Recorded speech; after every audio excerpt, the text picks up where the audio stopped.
I'm Imogen Lamport. And I'm Jill Chivers, and we are from 16 Stereotypes.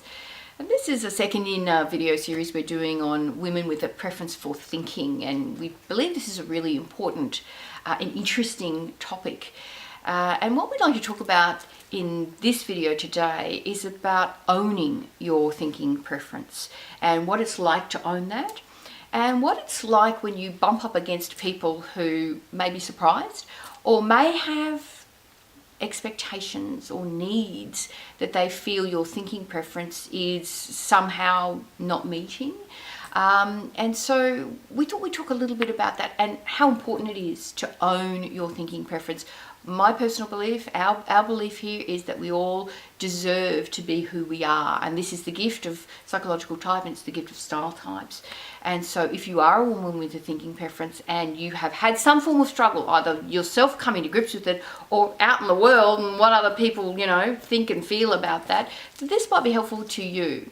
So as a woman with a thinking preference, have you had any struggles with it, either coming to grips with it or other people and what their reactions are to it? I think, it's interesting because, you read some statistics about supposedly there's less thinking women and more feeling women. And I think the stereotype of women is very much a feeling preference stereotype. Yes. And so that's one of those things that, this may be a Western stereotype, I don't know, because I don't know about all cultures. But certainly in our Western stereotype, there is definitely you must be a nurturer, you must be taking everybody else's feelings into account all the time, Or just emotional. Women are emotional. And you must be emotional. Like you think about Mrs. Bennet in Pride and Prejudice, or was having the vapors, Yeah, okay. So that's, an extreme version of a feeling preference. And as someone who's been a thinker, I've never got involved in the drama in the way that maybe feelers, where I've gone like, why are they behaving like that? And why are they, treating each other that way? Right. Because in many ways, I see in my logical thinking that that's not a nice way to treat someone. Right. So what, and I don't want to be involved in it, partly because I'm not great at dealing with emotions, but also just because it doesn't make logical sense to me to be getting all worked up or to be treating people in that sort of way. Yeah. But one of the things I found very interesting as a woman is in the dating scene. Yeah. That it's often men's reaction to a thinking woman. Yeah. Now, when I was young, I was just told I was intimidating all the time. And that could also be part of the NT, which can come off as quite a slightly scary version. I think that's fair. I do, yeah. I think but yeah, I was always intimidating. So I ended up going out with guys who were much older than me because they, guys my age just weren't interested in me. And then of course too, I did have, there were men who were just going, but I want someone to need me. And I just don't need people in the same way as maybe a feeler needs people. I want to be with you, and I always look at it going, but if I choose to be with you, yes, not because I need you, because I choose to be with you, I take that as a massive compliment. yes, because I'm making a considered decision that you are someone who's really important to me, that I enjoy being around, that I want to spend time with. So for me, that if I choose you to be my friend or I choose you to be my partner, that's my version of feeling in a way. In that I that it's, if I've made that choice, it's not because I couldn't live without you. It's because I really value you. Yes. And I think this is something that maybe it's quite different. So I noticed certainly in dating and stuff that there are some, it's like, you're not like regular women. That would be some comments I had made to me over time. Yeah, and sadly there are some unhelpful stereotypes about women with a preference for thinking, just about how tough and difficult they are, and there are probably some things that if we had an adults only rating on this video we could say. Yes. I said about women with thinking.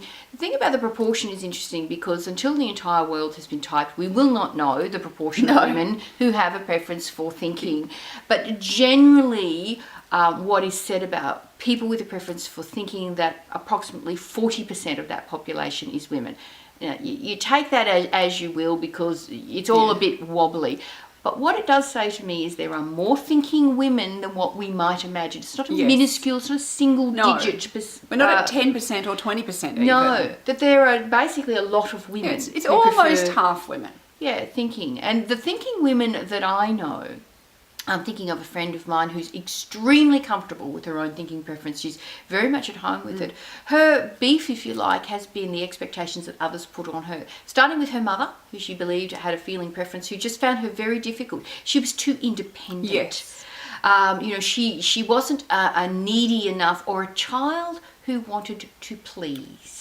And her mother had this expectation that this is what children should want to do. Now, there are all kinds of other things that can come into play with that, to do with culture and generations and all those kinds of things. But this was one of the elements at play. And as she has matured, she still has female friends who have an expectation that, if she's not in a relationship, she's got to be lonely.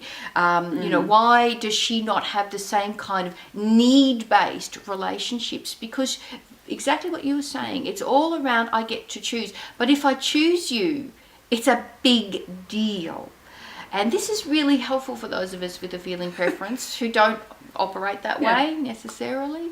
That having somebody choose you is possibly one of the biggest compliments anyone ever could pay you, even if it's not how you do it. And I think one of the other things that's interesting about, like, I'll have some friends who, one of my friends who has a feeling preference commented to me, she said, somebody or other, she just doesn't call me up and find out how I'm going. Right. And I might go, well, I don't do that either. And I'm going, well, that's because I just don't think of it. Yeah. It's not something that I go, well, if you want to chat to me, call me up. Like, I'm quite happy for you to call me up. Like, call me up anytime you like. Like, if you want to have a chat with me, call me up. Yeah. And I will call you up sometimes, but it's, I don't have that same, I should, find out how you're feeling and what's going on in the way that I think maybe feelers have. Do you assume that everything's okay? Absolutely, I do. I just assume everybody's okay. Yeah. If there's a problem, you'll let me know. And look, and I've always been the person, interestingly, all my life that people have come to when they have problems. I'm a fix-it. Right. And this is where... Well, you have a very clear sight. You see things in a way that I would describe as clear. And sometimes there are things that are missed that might be important to me in that moment around feelings. But there is this clear-sightedness, and in our work together, sometimes I go, oh, wow, she's just leapt several tall buildings in a single bound here that probably would have taken me weeks to have gotten there. But over you go. Yeah, and I think too, and there's something about thinking that it has got let's find the answer to the problem. Let's fix it. Let's fix it. Let's not get bogged down in the emotions. Let's just fix the issue. Because that's what happens with emotions. We get bogged in them. And so, and it's interesting, I was talking to another thinking woman recently. She said, oh, my sister, she'll be like wallowing in the emotions. I'm going, okay, well, how can we fix it? Right. And she was really concerned that she thought she was a feeler, and not being a feeler was negative.